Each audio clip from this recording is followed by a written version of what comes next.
Hey, good morning, everybody. It's Wednesday, 8:15, August 15th here. It's just about 8 o'clock on the East Coast and 7 o'clock here in Eureka, Missouri. Wanted to give you an update of last night, which was really special in its own way. Sorry about this camera going back and forth. I'm not good with these selfie sticks.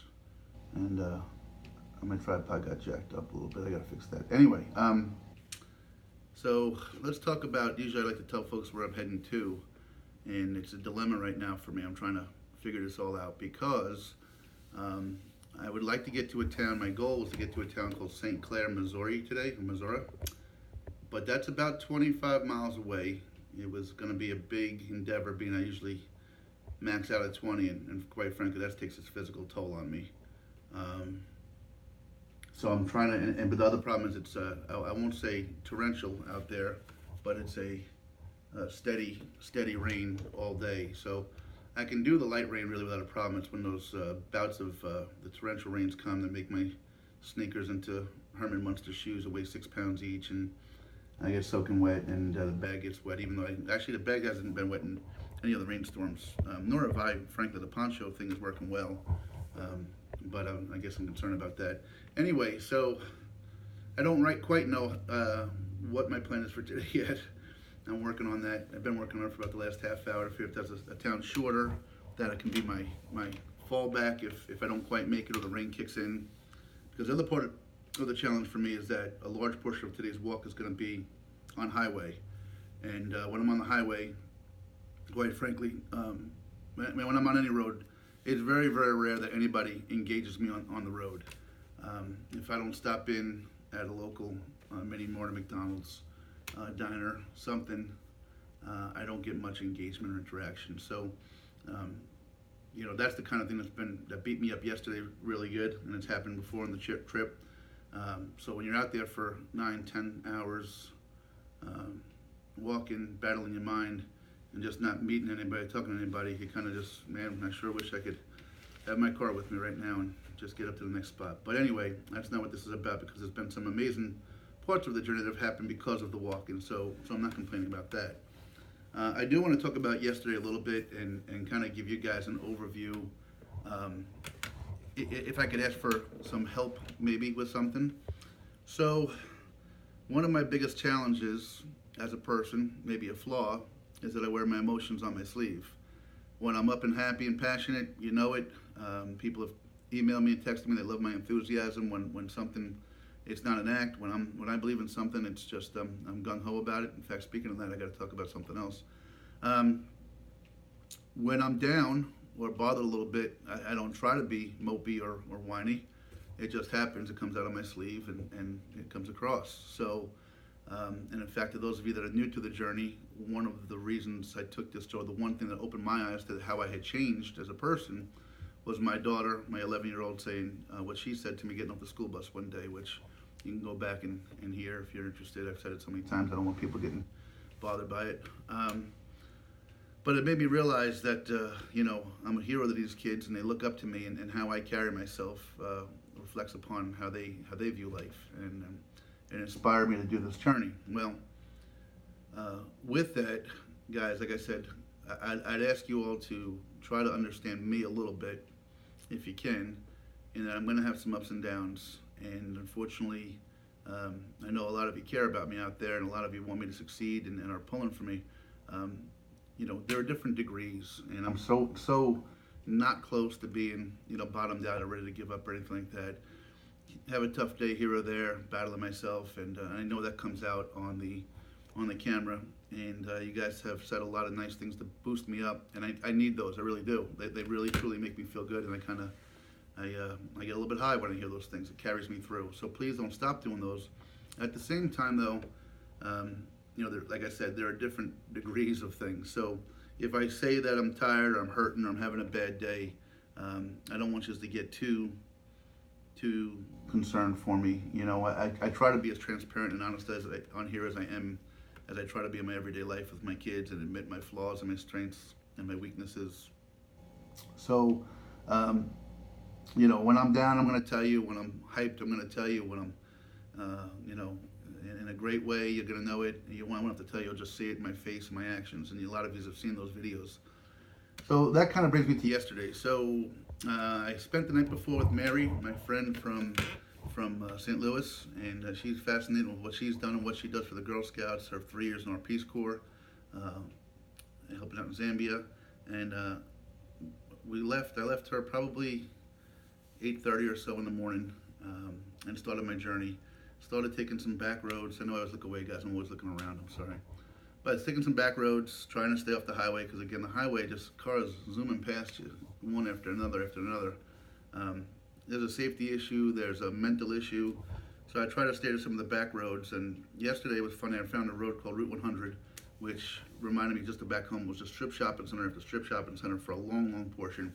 So that was good. I was able to stop. If rain came, which it didn't, it was a threat of rain all day. At least while I was out there, I didn't have to deal with that. But the fact of the matter is I had very, very little engagement yesterday. And then I got to a road and I started to head south into Eureka. And in doing so, I battled my first, they might call it a hill. My knees call it differently. To my knees, it's a mountain. We climbed a big hill and came down into the other side of Eureka and made it into town right before some heavy rain started. So that part, I was lucky and I was blessed. But through the whole day, I was really, really battling mentally.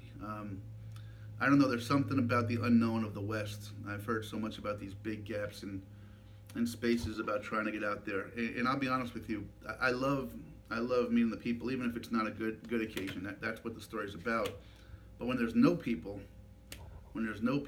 I'm just a man walking, and I'm not doing this to say I accomplished anything. I'm just a guy walking in the heat, and that doesn't serve much of a purpose whatsoever.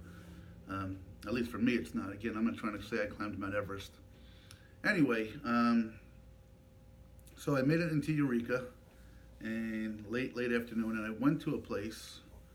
I won't say the name. I went to a restaurant, and it wasn't super crowded, but there were some people there.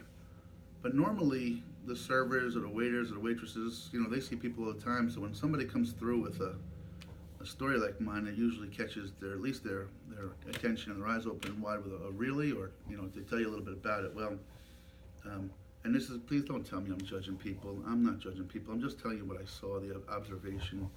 The fact is, I was almost invisible there, which is fine, and there's reasons for it. I got there, and the servers were changing over. So the server that I first talked to had other things in her mind, and I know she did because it was getting her daughter back to school clothes and things like that. So no big deal. And then the servers changed over, and the next one, simply seemed to be more concerned with not playing, but texting on her cell phone.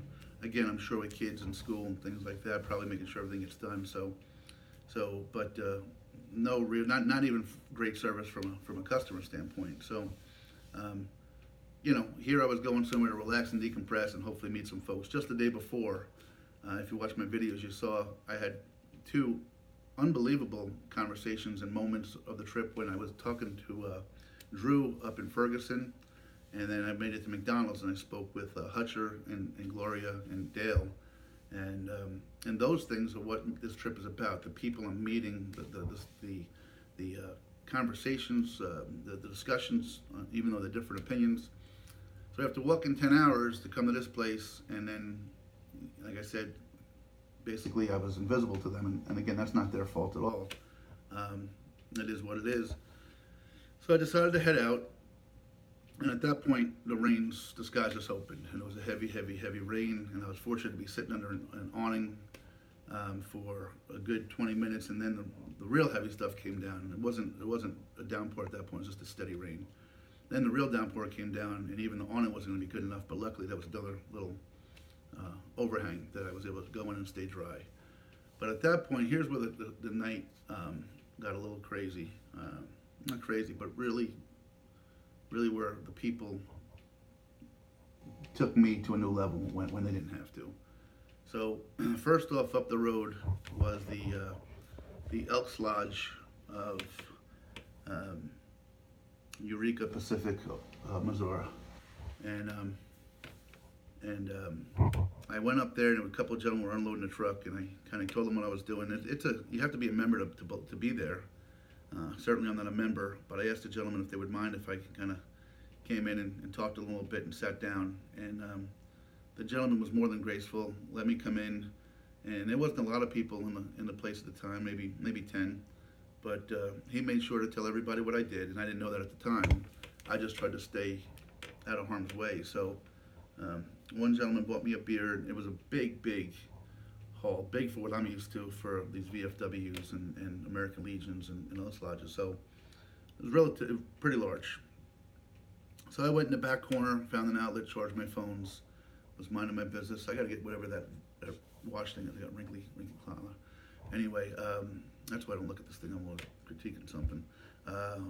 So I was minding my business, just hanging out back there, and the bartender, I think Teresa, came over and said, "Hey, the guys want to get you a pizza here. Are you hungry?" And I'd eaten not long ago, but I didn't want to seem, unappreciative. So thank you very much. You brought me a pizza, and of course, the fatty that I am, kept eating most of it. But I was really far removed from everybody. Again, another place where I really wasn't talking to anybody. Short of Teresa bringing that pizza to me, I wasn't talking to anybody. I wasn't talking about pointing the thumb and what that means and why I call it the point the thumb journey. It was just frankly a little bit lonely. And in the meantime, already coming off of a bad day, knowing that I got the unknown of the West out there, I'm on the phone with my kids and getting videos of them and talking to them, and talking to some other folks that have been trying to keep me up all day, Steve and Jamie, and I'm trying to just kind of get my head around things. And I'm not going to lie to you. Again, there are different degrees. Don't jump to conclusions. But, there's a small voice in the back of my head saying, man, you've had so many great memories. If the rest of the West, and it's not about the people, it's just about the scarcity, maybe, as I go further out west of the people. There aren't little towns every 4, 6, 8 miles. Now they're 15, 20, 25 miles between towns. And that's a big thing. So, again, the people that love me know, they can hear it in my voice that I'm not having my best day and trying to say the right things. And there's a part of me that's like, I'm not sure what I can do. So now it's about 7 o'clock at night, and I've had a few nights where I've slept outside. But last night, I don't have, with the rain coming, I couldn't really sleep outside. And I didn't have any conversations with people to even know if there was an opportunity that somebody would say, hey, come crash, on my couch tonight, or, and be gone in the morning. None of those conversations were happening. So there was a part of me that was battling this. And at some point, I made the decision. I don't have a whole lot of money to my name. I've got a little bit. And I said, you know what? I'm going to just see if there's a motel tonight and kind of rethink where I'm at with everything. So I called up and found a Super 8, what turned out to be about 2.5 miles away, and I thought it wasn't that far. And as I was leaving, I thanked everybody, but they were there, most of the guys that were there when I got there were in a meeting because they got awarded the 2020 Missouri Golf Championship. So they're going to have just a mess load of people, 500 golfers, everything that goes along with it in terms of volunteers and support and parents, and trying to use the 5 golf courses in the area. So they're having a big meeting. I didn't want to interrupt that. But there was a table of 3 or 4 3 young ladies and an older gentleman. That's not fair to call him older when I call them younger. There were 4 people there, 3 women and a man, and they were having a good time the whole night. I wasn't anywhere near to know what they were saying. They're just laughing and having some fun. To make a long story short, I just did my usual, hey, can I ask a favor on my way out? And they had heard, and they were so gracious. They listened to what I said. I asked if I could take a picture. Next thing I know, the one woman said, hey, do you take donations? So I'm raising money, plus it's about humanity. I'm not asking for anything. And all 4 of them started taking a little bit of money out and handing it to me. And in one case, somebody gave me a sizable amount. But it just redeemed my faith in what was happening. And I went one more table, and I'm running short on time. They also were really supportive of the journey. And I just asked about a mile up the road to take the walk here. And one of the young ladies said, look, I'm going that way. It's a little bit more than that. Let me give you a ride. So thank you, Penny. she gave me a ride, dropped me off, and I was able to kind of get a room for the night and not sleep outside. So I got to wrap it up. I love you, Kira, Len, and James. Kira, Len, and James, Kira, Len, and Grace. Love you guys. I'll talk to you soon.